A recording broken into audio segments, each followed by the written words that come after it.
Magandang umaga sa lahat. Ang bait nyo, yun ang tahimik namin. Bukod sa naramdaman natin ang presensya ng Panginoon, naramdaman ko na meron kayong kabutihan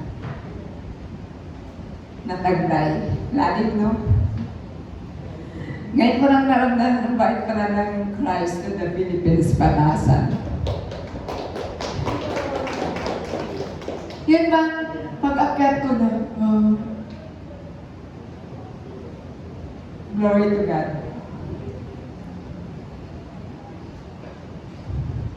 Doon pa lang naiyak na ako sa kanyang kapatid.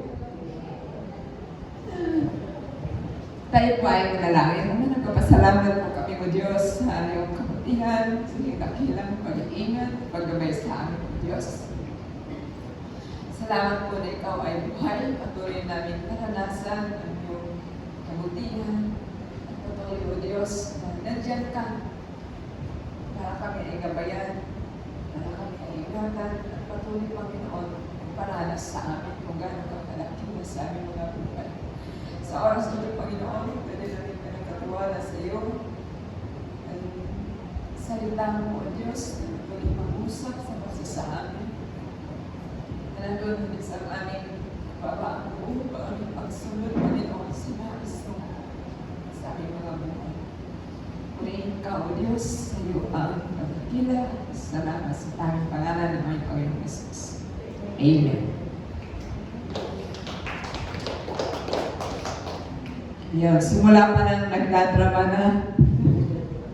Parang dalawa kaming iyakin dito. Si Ate siya, ganun din. Habang nag-pray siya nung nakaraan, sabi ko, nakarelate talaga ako. Kasi ganun din ako. Sabi ko, kahit sa Bible study, kasi sa family devotion namin, simula pa lang hindi na ako halos makapagsalita kasi nandun na yung iyak ko. Hindi ko alam kung iyak ng takot o iyak ng pag-alinlangan. Basta halo-halo yun. Pag dinalawa mo po yan, masarap yan. Halo-halo. So, naalala ko po, nag-share si Pastor Johnny nung first introduction ba yun o your topic. Pero na-share po niya yung how do we grow in accountability in the context of discipleship. Yung 5C na yung sinare sabi ni Pastor Johnny, yung commitment. Siguro naman meron na tayo dyan. Kasi nandito kayo ngayong umaga. So nag-commit kayo, nakatagpuin ng Diyos. And then next C is consistency. Next is conviction, correction, and contribution. So ngayon po, ay patuloy natin talakayin yung part 2 ng HELO, letter A. So, nung nakaraan si Brother Joseph pa o Pastor Joseph? Pwede yung dalawa. Sa bawat acronym ng HELO ay dala-dalawa po kasi ang ginawa ng Christ in the Philippines. So, yung H po dyan, ay balikan po natin, holiness. Siguro part 2 yung ginawa ko part 2. So, siguro naman nanamnan natin yung holiness. So, ang tanong, titigil na po ba tayo dahil nanamnam na natin, ipagpatuloy natin? Yeah, very good. So, letter A is accountability. Letter L, love and obedience. So, ngayon po, nasa part 2 tayo. So, nagpalit po kami ni Sister Beth Espino. Dahil wala pa sila ngayon. Dapat next pa ako sa June. So, part 2 po tayo, title po dyan, accountability. Title po, embracing a culture of accountability and discipleship. Sarap pakinggan, no? Embracing a culture of accountability and discipleship, it is a powerful concept that encourages intentional. So, kung intentional yan, gagawa talaga tayo ng paraan. Hindi yung laging sa kanila, wala akong panahon. 'yon. Talagang intentional, gagawa tayo ng paraan para po yung ating spiritual ay lumago. Spiritual growth through mutual responsibility. So, alam natin ang accountability ay may kaakibat ng responsibility. Sino dito ang takot sa responsibility? Ako lang mag-isa. Ibig sabihin ng tabang yun na talaga, grabe. Kapag accountability yun, may kasamang responsibilidad. So, alam na natin yun. Hindi pala yung may mga mag-asawa lang ang may responsibilidad.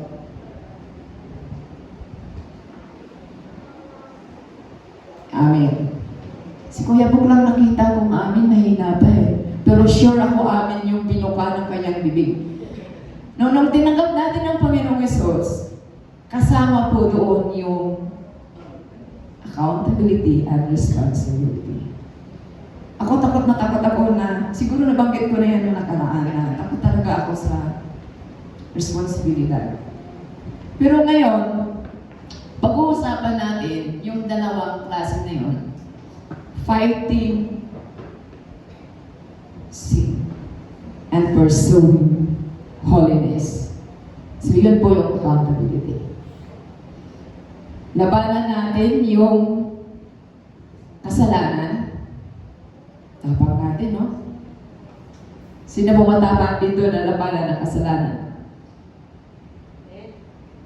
Ba't kaya? Hindi ko kayo papaluin. Maya-mayang konti. Pagkakalitan.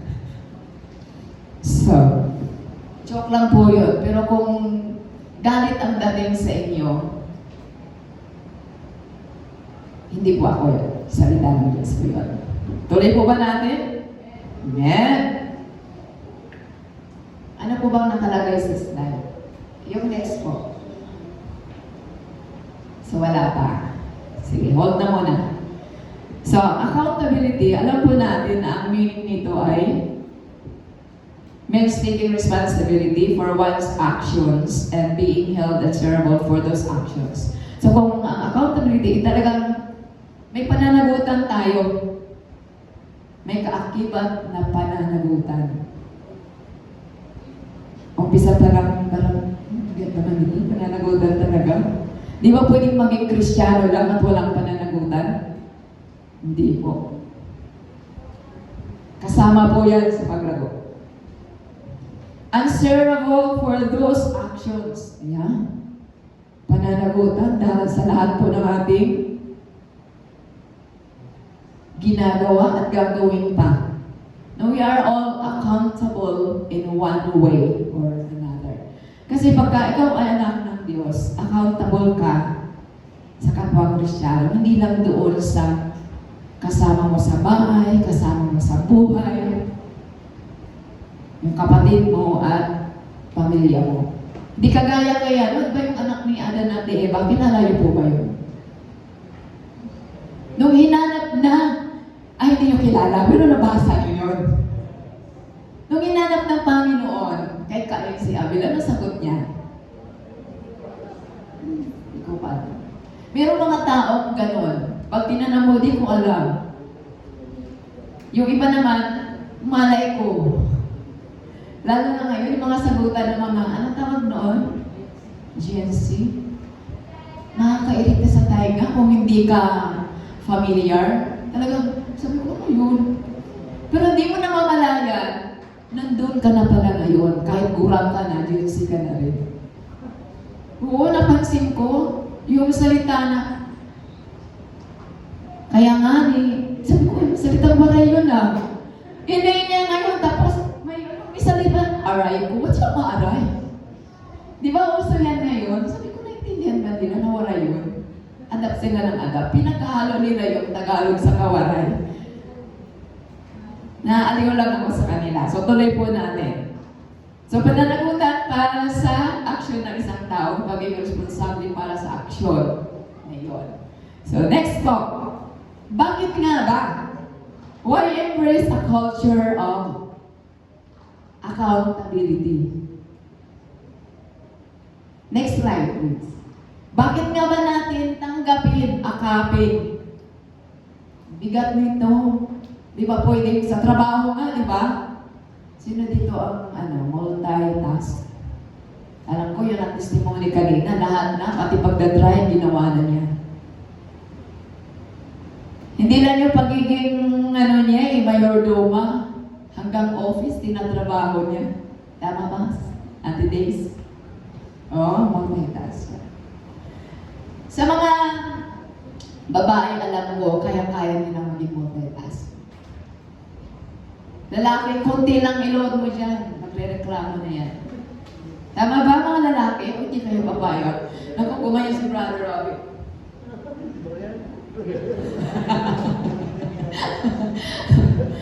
Konti lang ang lalaki multitasking. Sa totoo lang, ayon sa survey. Napanood mo ba yung Family Feud? Ayon sa survey, konti lang ang lalaki na nakakatanggap ng maraming load sa buhay. Mamaya-maya, alamin natin yung burden versus load equals signal. Wala kang load, naka-signal. So number 1, bakit nga ba natin i-embrace itong culture of accountability? Number 1, spiritual growth. Yan, sabi na natin kanina. Sabi po sa Proverbs 27:17, by the way, lahat po ba dito ay anak na ng Diyos? Yan. Yung mga bata ka, since birth by a Christian, so, ibig sabihin, lahat po tayo ay tumanggap na sa Panginoon. So, okay lang na medyo mabigat at direct to the point yung pag-uusap natin. Tapos maya-maya, siyempre kakausapin niyo pa rin ako, hindi niyo ako ismiran. Dahil hindi ko naman salita ng Diyos. So, Proverbs 27:17, sabi po dito, iron sharpens iron and one man sharpens another.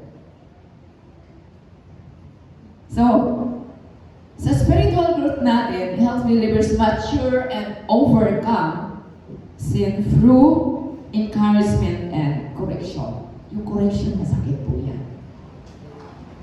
Pero, kapag yayakapin natin ito, sino dito ang nagmahal na? Ako lang din. Ako lang ba naniniwala na pagka ikaw ay nagmahal, ay nasasaktan ka? Sabi niya, alright ko. Swak, di ba? Alright ko. So number 2, biblical model. Sino po ba ang model dito? Siyempre ang Panginoong Jesus. Sabi po niya, Jesus mentored his disciples.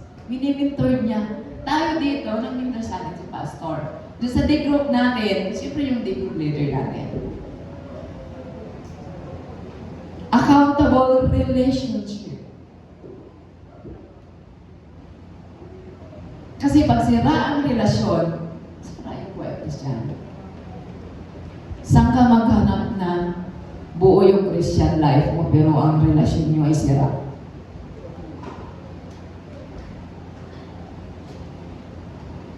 God cares deeply about human life and well-being. He values mercy. He emphasizes compassion over legalism. Talaga ang habag ng Panginoon. Grabe. Tayo kasi dapat ganito. Di ba? Sa pagmamahal pa lang, mahalin kita, pero may pasubali.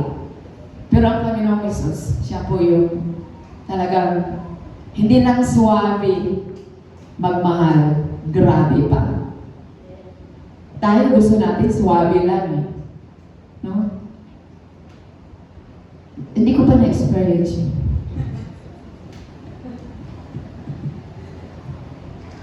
Matatawa kayo. So number 3, prevents isolation. Sino dito yung tumanggap na sa Panginoong Jesus, pero pagka simula na, gusto na humiwalay sa gawain, humiwalay sa day group, gusto lang humiwalay sa Christian community. Alam po ba natin, delikado yun? Kaya kailangan talaga yakapin natin ito. Kasi pag humiwalay ka, marami mangyayari sa'yo. Kung ikaw yung sanga ng isang puno, mabubuhay ka pa ba kapag nabalik ka na?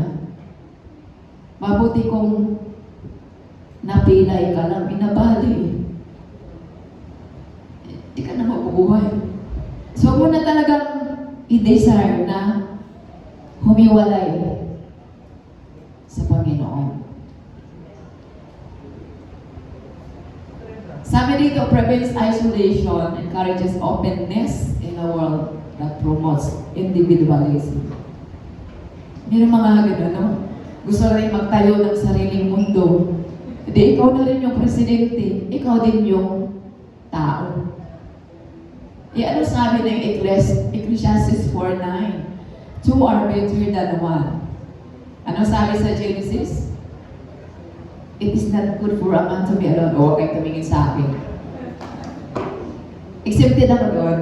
Sa mag-asawa yun eh. Pero sabi dito, two are better than one because they have a good return for their labor.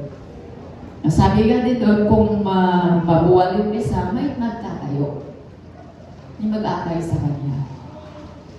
Sa gawain o sa pagiging Kristiyano, huwag niyo pong pakanaisin na humiwalay. Ang hirap po bumalik. Maganda lang pagkasabi dito prevents isolation, pero pagka masakit o backslider rin talaga. Di ba, i-analyze po natin. Ang hirap bumalik. Nandun yung nahihiya ka, pero hindi naman. Hindi ka na pinag-uusapan ng yung mga kapatiran. Hindi ka nila pinag-uusapan. Pinagbubulok-bulukan lang. Kasi nakarating sa'yo yung bulong nila dahil open yung exhaust fan. Nag-echo. Sino po ba yung inutosan ng Panginoon? Bible character, hulaan nyo. May premium kayo. Sino yung Bible character? Inutosan ng Diyos, pero hindi siya sumunod. Ang galing talaga. Ano apelido niyan? Saan po ba yan? New Testament? Old Testament? Ano nangyari kay Jonah? Kinain talaga siya? Di naturog siya? Nilunok lang kayo talaga. Ano yan? Anong version yan? Kinain siya. So nilunok lang siya, di ba? Si Takas siya eh. Ayaw niya. Saan siya nagpunta? Sa halip sa Nineveh? Tarsus. Anong meron sa Nineveh? Ha? Ano po? Mga makasalanan. Tao po ba yung bagay? Ano po nga? Tao. Ilan po ang tao nandoon? Kasindabi pa ng Christ to the Philippines. More. 120? Kaya. Ganon karami. Ganon karami yung pupuntahan ni Jonah pero tinakasan niya. Asan yung accountability doon? Asan yung responsibility? Wala. Tumakas siya. Huwag yun ang pakanaisin. Baka kayo'y kainin. Sabi pa nila, kayo nakain. Gusto niyo bang kainin kayo ng isda? Salit kayo ay kumain ng isda. Anong piliin niyo doon? O kumain na kayo, huwag kayong pakain. Isipin mo yun, ilang araw siya doon. Pag tayo kaya, buhay pa tayo kung nandun sa ilalim ng ano. Totoo kayang isda yun? O ano lang? May mga scholar din inaaral nila kung totoong isda yun na nandun. Pero isa lang ang ano doon. Ang Diyos ang nagpadala ng isda para ikaw, Jonah, ay mamulat sa katotohanan. Anong ginawa ni Jonah doon? Nasa loob siya ng tiyan. Buti buhay pa siya, no? Parang nabuntis yung isda kay Jonah. Nag-pray. Buti na nga nag-pray siya. Yung ibang Christian na gusto humiwalay sa Panginoon, hindi ko alam kung nag-pray pa sila. Siguro mga ilang years, ramdam niya na, okay pa naman ako, malusog pa ako, happy naman ako, wala akong pagsubok, kaya okay nang dito na muna ako. Sino nakarelate sa sinasabi ko? Na may panahon na gusto mo nang humiwalay sa Panginoon, humiwalay sa Christian community, tapos okay ka lang, lusog mo, pinagpala ka, dumami yung yaman mo, pero hindi ka na nakakatulog, saan ka bantay ng yaman mo? Mamili ka ngayon. So number 4 embrace natin itong accountability. Build trust. Tanong mo sa katabi mo, may tiwala ka ba dyan?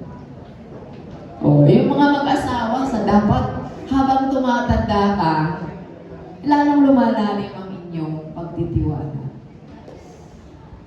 Parang nakarelate ba ako? Dapat yun eh. Sa negro, habang tumatagal, nandun yung tiwala mo, nag-o-open ka na. Kaya nga, i-prevent natin yung isolation kasi open ka na. Parang si Kuya Bok ka lang eh. Open ka ba? Pasok. Pasok, insurance plus assurance equals salvation. Di ba, Kuya Bok? Yun ang gagawin mo. Pasok mo yung trabaho, hanap buhay. Divert mo ngayon, salvation. So, build trust. Sa ating text ngayon, Galatians 6:1-10. Siguro sa atin dito nakabasa na yan. Pakihan po. Sister Galatians chapter 6, verse 1. So, NIV tayo. Sabi po dyan, ako na lang magbasa. Kahit hindi nyo gusto. Sabi ko dyan, brothers and sisters, if someone is caught in a sin. Asin ba? Asin? Maalat. You will live by the Spirit should restore that person gently. But watch yourselves, or you also may be tempted. Verse 2, carry each other's burdens, and in this way you will fulfill the law of Christ. If anyone thinks they are something when they are not, they deceive themselves. Each one should test their own actions. Then they can take pride in themselves alone without comparing themselves to someone else. For each one should carry their own load. Nevertheless, the one who receives instruction in the word should share all good things with their instructor. Do not be deceived. God cannot be mocked. A man reaps that he sows. Whoever sows to please their flesh, to please their flesh, from the flesh will reap destruction. Whoever sows to please the Spirit, from the Spirit will reap eternal life. Let us not become weary in doing good, for at the proper time we will reap a harvest if we do not give up. Therefore, as we have opportunity, let us do good to all people, especially to those who belong to the family of believers. Sa Tagalog po, mga kapatid ko, isa sa inyo na mahulog sa pagkakasala, kayong pinapatnubayan ng Espiritu ang magtuwid sa Kanya. Subalit, gawin ninyo iyon ng mahinahon at mag-ingat kayo baka kayo naman ang katukso. Magtulungan kayo sa pagbuhat ng pasanin ng bawat isa, sa gayong paraan ay matutupad ninyo ang kautusan ni Kristo. Kung inaakala ninyo kayo'y nakakahigit sa iba, subalit hindi naman hinadaya ninyo yung sarili. Verse 4, suriin ng bawat isa ang kanyang gawa, sa gayon ang kanyang kagalakan ay nakabatay sa kanyang gawa. Huwag na niyang ihambing pa iyon sa gawa ng iba, sapagkat ang bawat isa ay dapat magdala ng kanyang sariling dalahin. Verse 6, ang mga tinuturoan ng salita ng Diyos ay dapat magbahagi ng lahat ng magagandang bagay sa mga nagtuturo. 7. Huwag ninyong nilangin ang inyong sarili. Hindi maaaring tuyain ang Diyos. Kung ano ang itininim ng tao, yun din ang kanyang aanihin. Ang nagtatanim para sa sarili niyang naman, ay aanin ang pagkabulok mula sa laman. Ngunit, ang nagtatanim para sa Espiritu ay aanin ng buhay na walang hanggan. Kaya't huwag tayong mapagod sa paggawa ng mabuti, sapagkat pagdating ng takdang panahon, tayo ay aani kung hindi tayo susuko.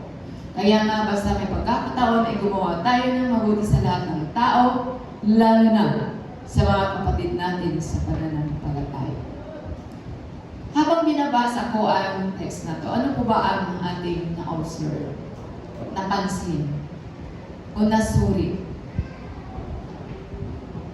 Bukod sa tinitingnan niyo ako at pinapakinggan, mali yung accent ni Ate Sita. Bisaya Musay. Ano ngayon? Ano po? Kanino po address yon? Yun, sabi sa verse 1, balik mo sister, Ange, para makikita nila. Ano sabi sa verse 1? Yun, brothers and sisters, tayo po ba yun? Lakas ng amen ha, parang kumain ng almusal. Tayo po yun, brothers and sisters. Ano ba ang sitwasyon dyan? Yan, naka-parenthesis.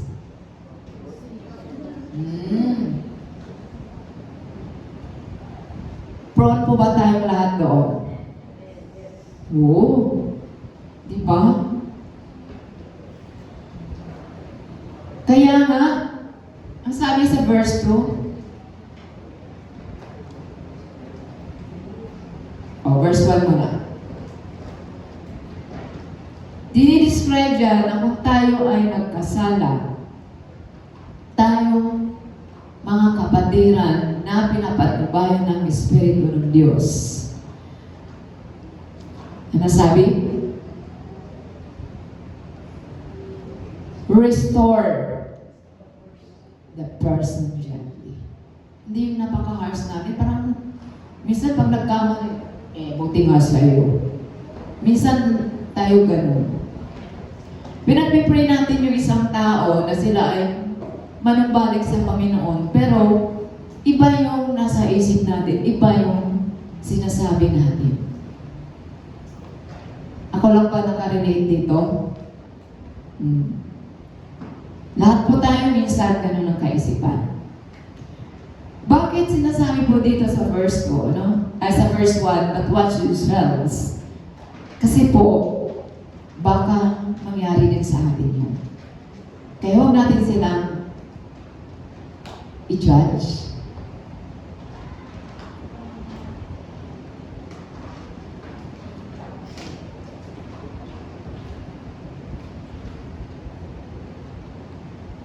Sa verse 2, meron po dyan, sa verse 1 pa lang din yung warning na mag-ingat tayo. Sa verse 2, may utos po dyan, Panginoon, through Apostle Paul.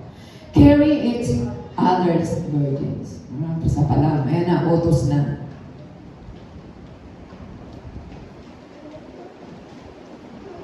Ano po, para to fulfill the law of Christ. Sa verse 3 to 5, meron po diyang panganib. Kasi minsan, lalo na pag matagal na yung Kristiyano, parang ang yabang-yabang na natin. Parang nakaligtaan natin yung verse 1 na pwede pala tayo maganon nangyari sa ganun. Masadlak sa ganun pangyayari. Now, sabi po dyan, may danger po. If anyone thinks they are something, ano ba yung something? May something yan. Diba? Pangit pakinggan. Okay sana, ay may something good. No? Magkaroon tayo ng self-examination. Paano kaya kung ako gano'n? Meron kayang aawal sa akin sa komunay na yun? Manghirap kaya? Nung nagkamali ka, tapos walang lumamay sa'yo, kinukundem ka pa, meron ng gano'n. Paano ka tatakbo? Di ba dapat doon ka tumatakbo sa Christian community?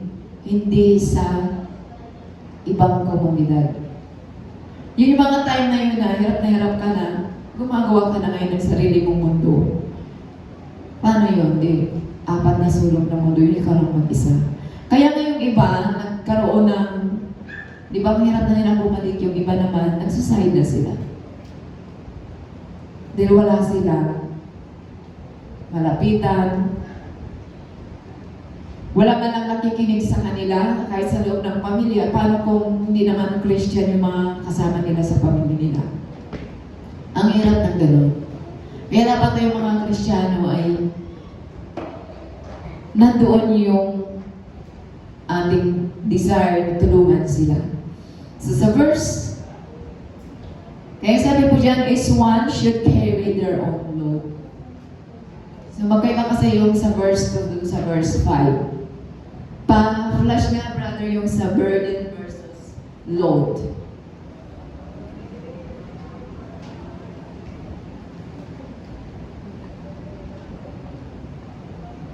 ba?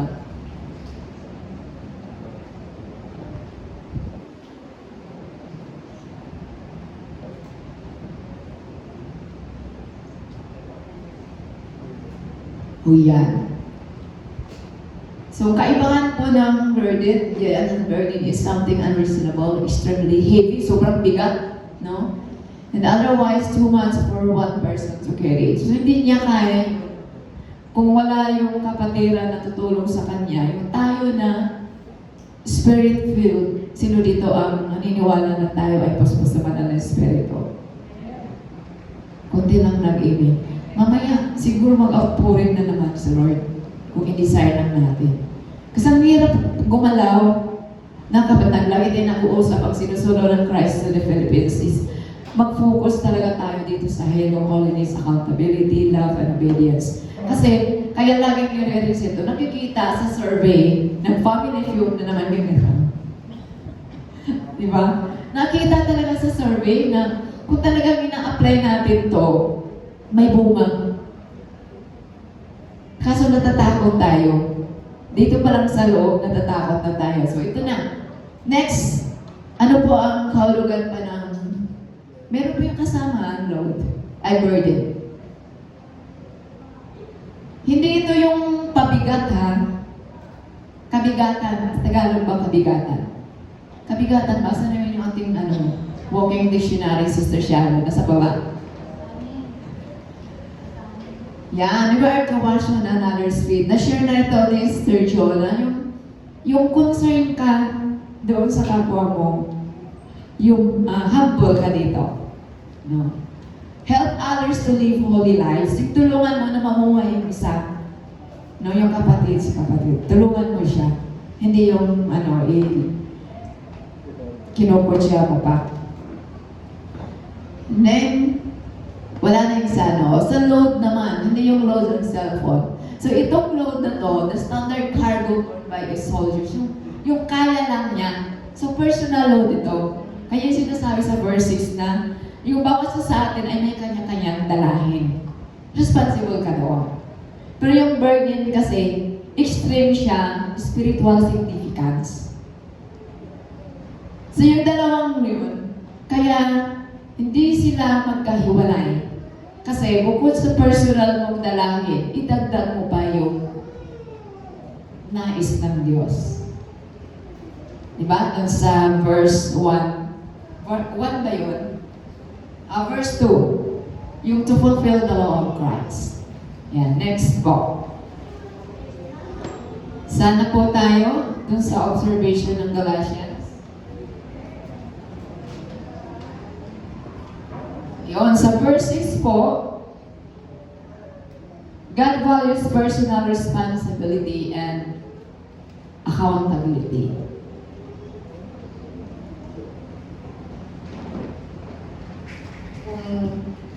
Ang Diyos may pagpapahalaga doon. Dapat meron din tayo. Balikan natin si Jonah. Ano ginawa ni Jonah? Nandun na siya. So niluwa siya ng isda doon sa lugar na ayaw niya. Di ba, punta siya ng Tarsis, doon bumagyo, yung gano'n. So siya yung nabunot para itapon doon sa dagat. Isipin mo yung mga tripulante doon na nalangin pa na huwag silang parusahan ng Diyos sa kanilang desisyon sa pagtapon kay Jonah doon sa karagatan. Nung sa madalis sabi, iniluwa siya ng isda after 3 days sa Nineveh. Doon nandun na siya. Ano ba nang sabihin niya doon? Repent for the kingdom of God is at hand. Yun lang ang sasabihin ni Jonah, ayaw pa niya. Yun lang yun. Ipangalan lang niya doon sa mga tao sa Nineveh.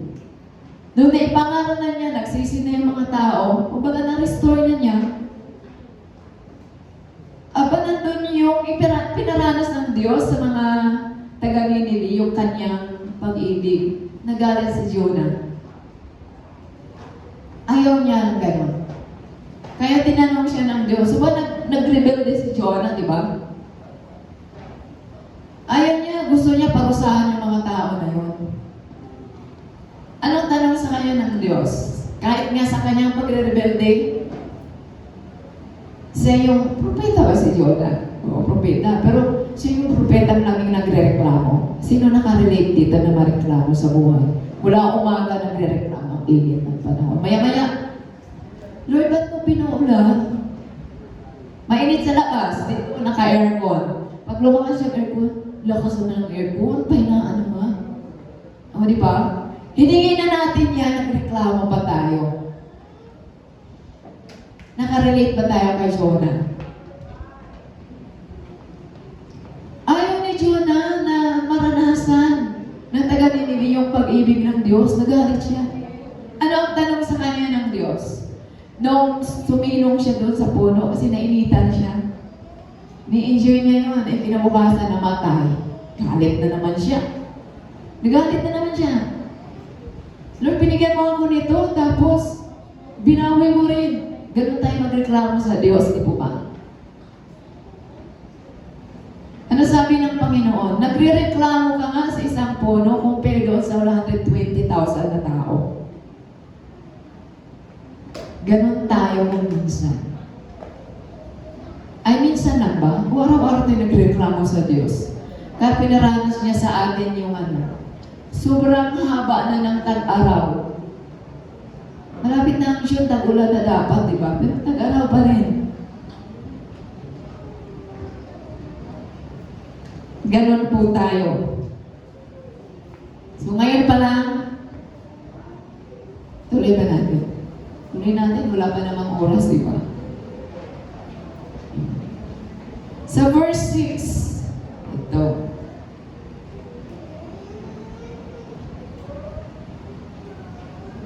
Verse 4 pa lang pala, mahilig tayo magkumpara sa iba.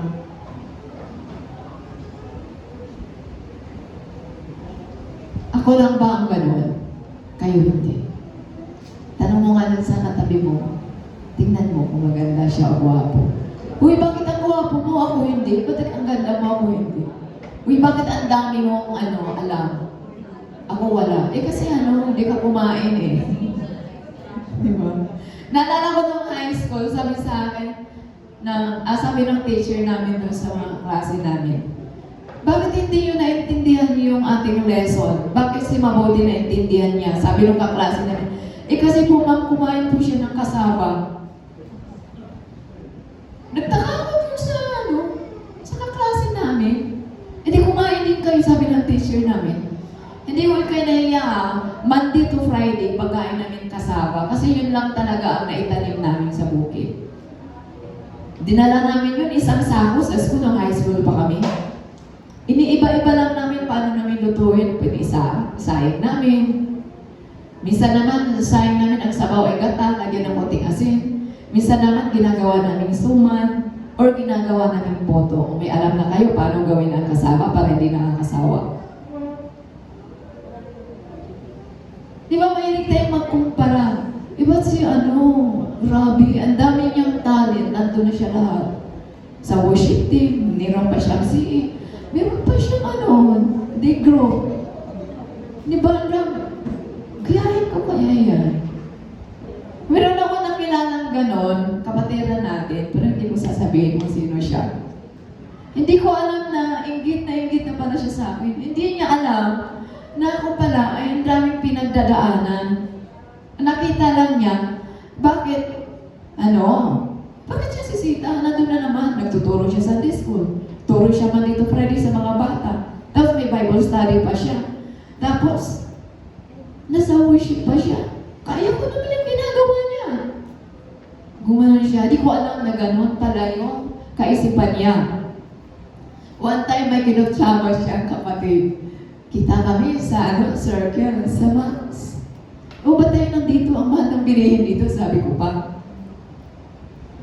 Payaw-ayaw pa ako noon kasi, di ba, mahal nga. Yun pala, sabi niya sa akin, sorry kapatid, nagkasala ako sa iyo, ganito, ganyan. Wala akong kamalay-malay na ganun pala ang nangyari sa kanya. Ako naman, hindi ko sinabi sa kanya na hirap na ako. Di ba? Ayan si Sharon, sabi niya sa nanay niya, Mama, sa Ate Sita, wala na akong boses. Dahil ilang months na ako nagpapaawit, wala pa kaming backup noon. Kaya mapalad ang worship team ngayon. Ang daming backup. Kahit lumilihis yan sa instrument, nagbaback-up pa din. Palakpakan na natin ang mga buhay nila. O di ba? Ramdam nila yung responsibilidad kahit nangagawa si Ate Sita. O ano yan? Di ba naramdaman niyo yung sinasaway ko kayo? Kung na-misinterpret niyo yun, ay sorry naman. May kasunod pa noon. Di ba mahilig tayo mag-compare? Hindi natin alam. Pwede mo naman din gawin yun eh. Pero, iba't iba naman talaga ang nais ng Diyos na ipagawa sa iyo. Huwag ka nang mainggit. Baka ikaw ay masadlak pa. So, go pa tayo. Next po.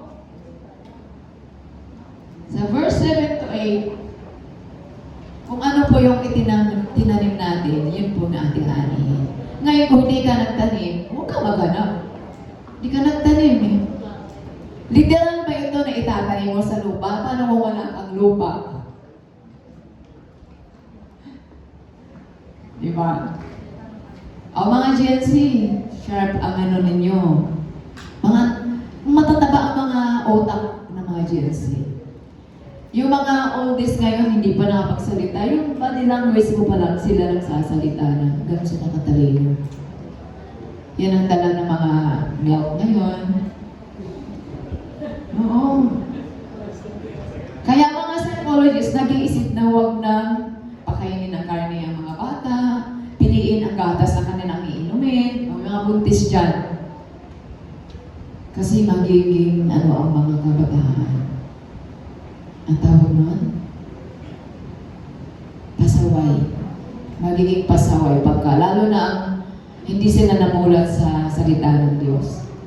So verse 9 to 10, encouragement to become weary not in doing good. Yan, nagpatuloy na. So ano po ba? Bakit ba in-emphasize ni Apostle Paul? Sabi niya, how does Paul emphasize the importance of accountability in discipleship to Galatians/Batasan believers?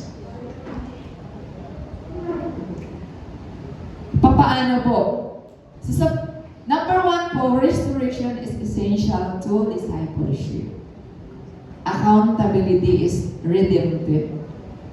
Yan, not judgmental. So, nabanggit po natin yan kanina. Yung pananagutan natin ay nakakaligtas.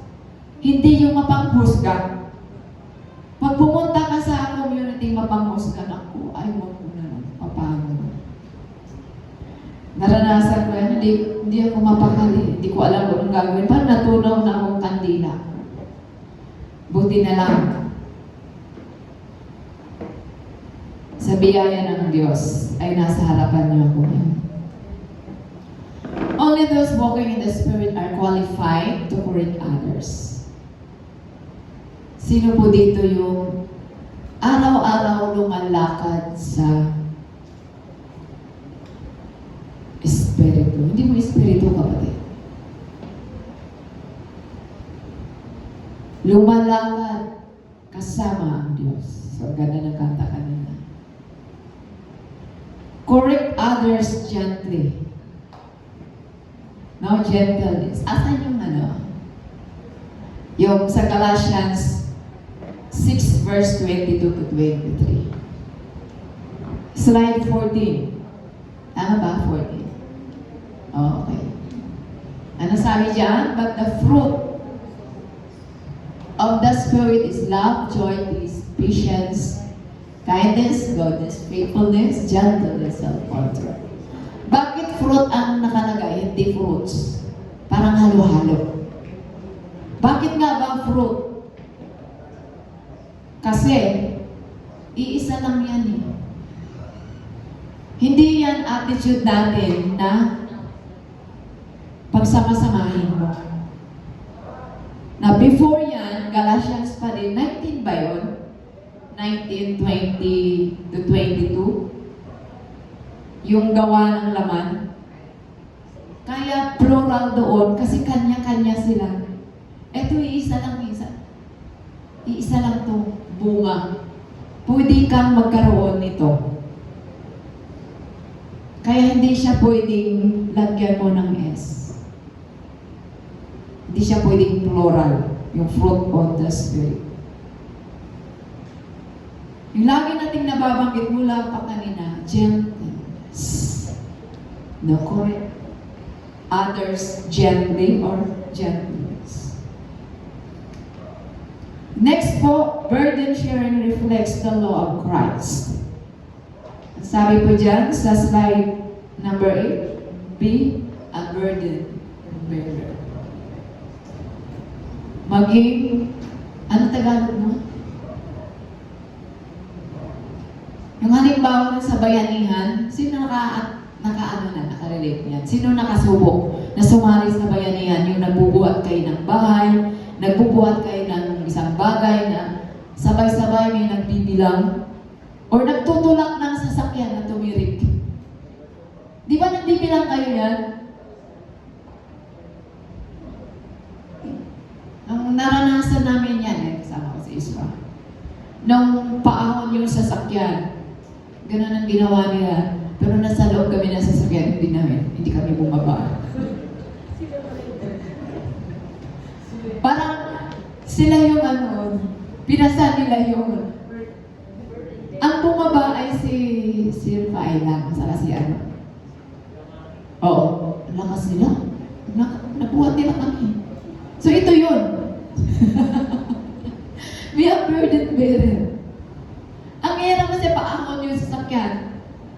Merong motor sa harap, may motor sa likod. Pero napakabuti na Diyos, iningatan kami. Ligtas kami doon. Ang tirik na, no? Ay, yung kapatid ko katabi ko, parang sabi ko, kumalma ka.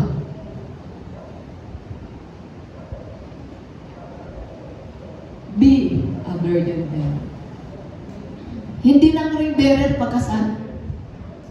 Yung mga mag-asawa, kaya siguro may mag-aasawang naghihiwalay kasi hindi sila burden bearer, ring bearer lang. Meron namang ring bearer, hindi naman sila dapat magdadala. Kasi yung ring nila dapat sinusuot sa daliri. Di ba sinusuot yun dito sa daliri? Kaso sa mga asawa naghihiwalay, mga nagbabalak na mag-asawa, dapat hindi burden yun. Yung burden na kabigatan, pabigat, hindi pa, kabigatan, hindi pabigat. Yun ang mahirap dyan. So next po, healthy accountability requires humility. So di ba, meron tayong mag-compare, dapat papakumbaba.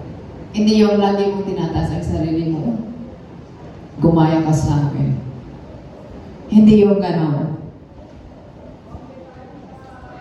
So next po, perseverance is part of growth. Pagka mahaba yung pasensya mo, lalago ka doon. It's easy to get tired and doing good, but God promises a harvest. Di ba pag nagtatanim ka, meron ka talagang maanihin.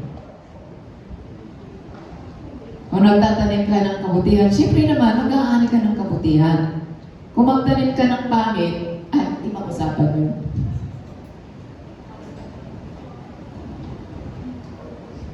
Sa application na po tayo.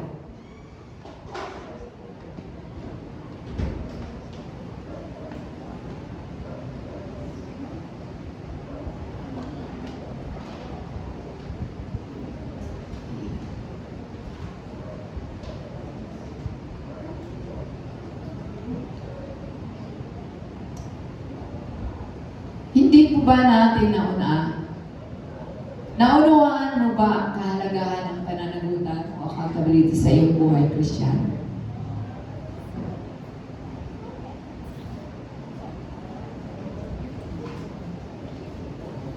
So talagin po natin yung ating sarili. Kanina nag-usap po tayo, self-examination. Sa tagal na nakakilala tayo sa Panginoon, naisip na po ba natin ito? Naunawaan mo ba ang kahalagahan ng pananagutan o accountability sa iyong buhay Kristyano. Kasi kung naunawaan natin ito, kung ano yung sinusulong ng church natin, dapat nakasabay tayo doon. Then number 2, makukonsider mo ba na ikaw ay may accountability or pananagutan sa iyong simbahan?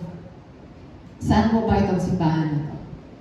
Christ to the Philippines. Batasan. Hindi yung simbahan ng iba yung inaano natin. Dito muna tayo, bago tayo mga church planting.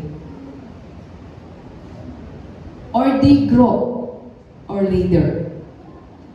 Pwede nyo tanong sarili nyo, or pwede nyo rin pag-usapan sa the group ninyo.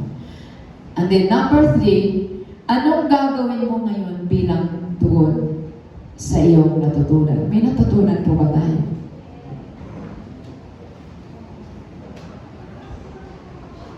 Kung wala po pag-usapan mo po yan ng the group leader niyo.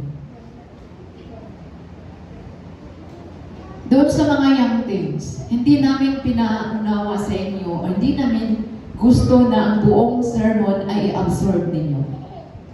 Para hindi kayo mahirapan. Kasi alam namin matalino kayo. Nag-excel na kayo sa klase, di ba? May mga narinig namin, oh, honor yan.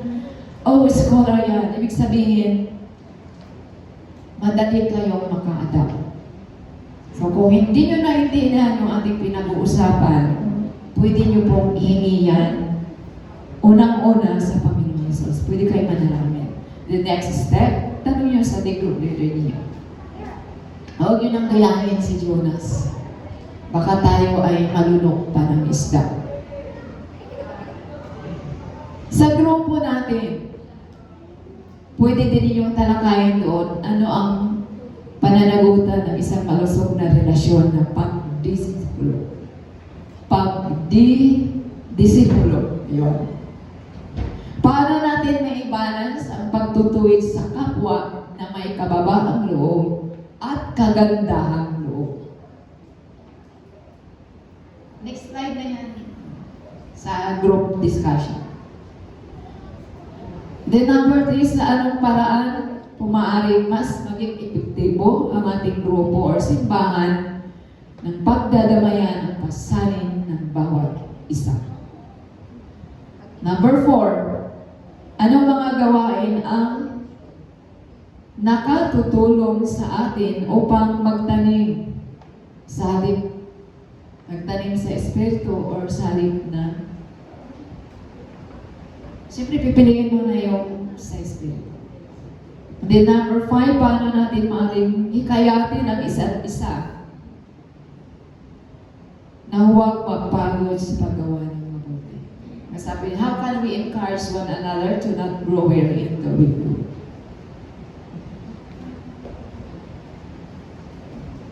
Sa ating pong pagtatapos, pwede po ba tayong tumayo lahat?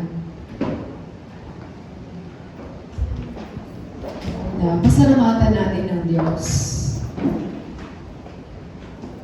for His grace and restoring us. Confess where you have resisted accountability or ignored others' struggles. May mga panahon na nagkukulang ako dito sa part na to.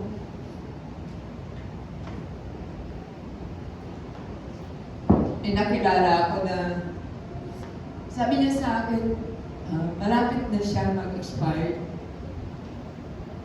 Nakalimutan ko mag-pray kami habang nag-uusap. Kasi tumatawag siya, cancer patient siya. Nais ko pong ihingi sa inyo na huwag mangyari sa inyo kasi napakahirap na akihan yung tao na mayroong pangangailangan. Hindi naman financial yun. Hindi ka naman mabankrupt.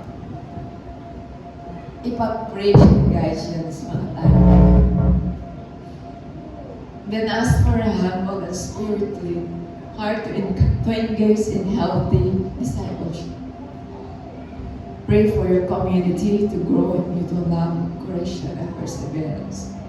Habang ito yung prayer focus natin, pwede ba natin awitin ulit yung chorus ng yung second song, Heart of Worship. I'll bring you more than a song. Kasi hindi lang naman talaga tayo umaawit pagka pinapaawit tayo. Mag-focus tayo doon sa pagkilos ng Diyos. Sa pag-uusap ng Diyos sa mga kasasalanan. You need to embrace accountability and savage for your students.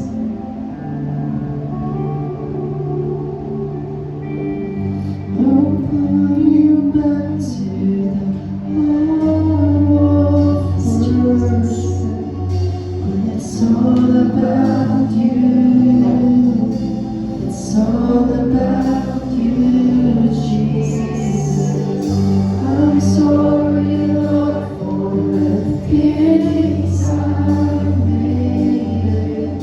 When it's all about you, it's all about you. Pray ba natin ang message nyo? We're more than a song. I'll bring you more than a song. For a song in itself. I'll bring you more than a song. I'll bring you more than a song. Bring you more than a song in itself. I'll bring you more than a song. I'll bring you more than a song. For the song itself, I wanna bring you more than a song, Lord. I'll bring you more than a song. I'll bring you more than a song. For the song itself, I'll bring you more than a song. I'll bring you more than a song. For the song itself, I'll bring you more than a song. I'll bring you more than a song. For the song itself, I'm coming back to the heart of worship when it's all about you, Jesus. It's all about you, Jesus. I'm sorry, Lord, for the things I've made. When it's all about you, when it's all about you, Jesus. I'm coming back to the heart of worship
Lord, disciple ako.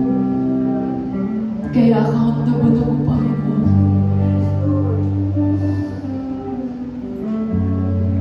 Disciple ako, kaya accountable ako. Nagmamahal ako, kaya accountable ako, Panginoon. Sabihin po natin yan sa Panginoon sa oras.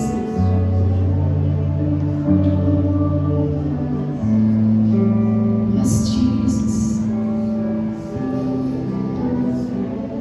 Yes, God.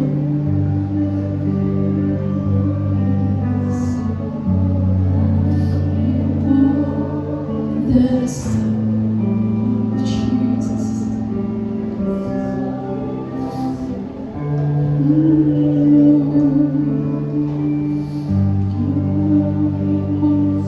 Yes. Hallelujah, Jesus. Yes, Jesus. Hallelujah. Hindi tayo nagtaas sa Panginoon sa mga oras na hindi natin nagawa yung mga bagay na accountable tayo. Lord, help us, God. Yes, Jesus. Jesus. Ayaw namin na matulas sa ginawa niyo, Jesus.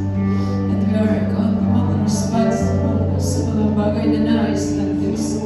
Ipagawa na niya sa atin. Lord Jesus.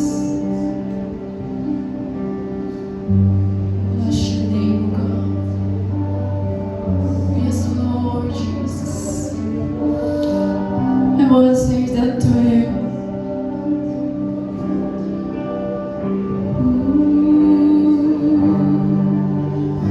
I'll bring you more than a song. Bring you more than a song. Yes, Jesus. Yes, I'll bring you more than a song. I'll bring you more than a song. Lord, di lang kami basta maawit, Panginoon. Nandun yung pagpakumbaba namin, O Diyos, to follow you, Jesus, as your disciple, O God. Lord, hindi niyo po tinitignan kung gaano kami katagal o bago lang sa iyo. Lord, tinitignan mo po, Panginoon, namin mga puso, God. You're looking into our heart, Lord Jesus. Na kami mag-uwi sa iyo, Panginoon. Yes, Jesus. Sa oras na ito, Panginoon, bigay ko po kayo ng kapaturan, O Diyos, sa lahat ng puno kami pagkukulang sa iyo, God. Lord, in the name of Jesus. Hallelujah, Jesus. Bless your name, O God. Glorify your name, O Jesus. Bless your name, God. Na desire ng bawat sa amin, Panginoon, na kami ay lalakad kasama kayo, O Diyos. Yes, Lord Jesus. Oh, we bless your name, O God. Alisin mo nga po, Panginoon, ang pagdadalawang isip ng bawat sa amin. Na kami magtiwala sa iyo, O Diyos, na meron kayong magagawa sa aming mga buhay, Panginoon. Yes, Lord Jesus. Alisin niyo nga po, Panginoon, ang takot sa aming mga puso at isipin. Pagkos sa Diyos, magtiwala kami sa iyo, Panginoon. Oh, in the name of Jesus. Yes, Lord Jesus. Bless your name, O God. Thank you, Lord. We glorify your holy name, Jesus. Purihin ka, Panginoon. Salamat, O Diyos. Na desire ng halimbawa sa amin, Panginoon, na kami ay mapunga, Lord. Kami ay mag-stay sa kabanalan, Panginoon. Yes, Lord Jesus, we walk with you, God. Oh, Jesus, Jesus. We bless your name, oh Jesus. Oh, we glorify your name.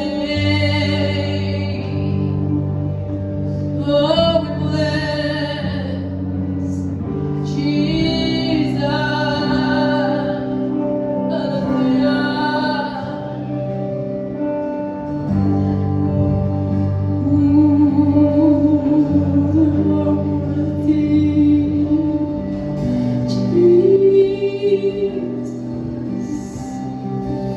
We worship you, Lord. Hallelujah.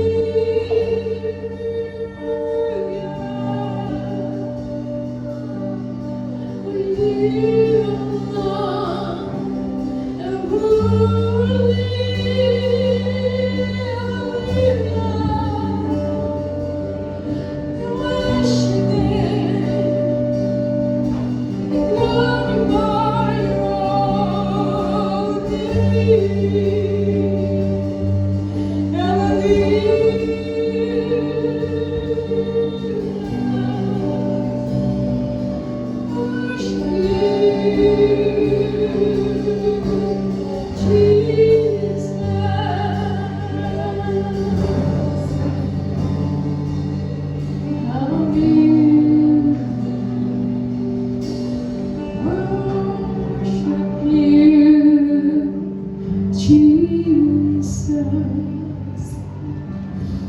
Lord, maraming pasalamat, Panginoon, sa salita ka.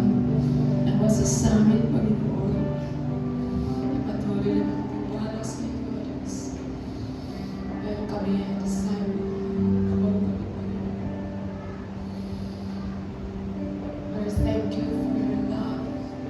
Thank you, Jesus. Sa fruit of the Spirit of Jesus, meron kami, Panginoon. Sa araw-araw may desire namin. Be filled with your Holy Spirit. Thank you, Lord. Bless your name, O Jesus. Now glory belongs to you, God. In the mighty name of Jesus. Amen.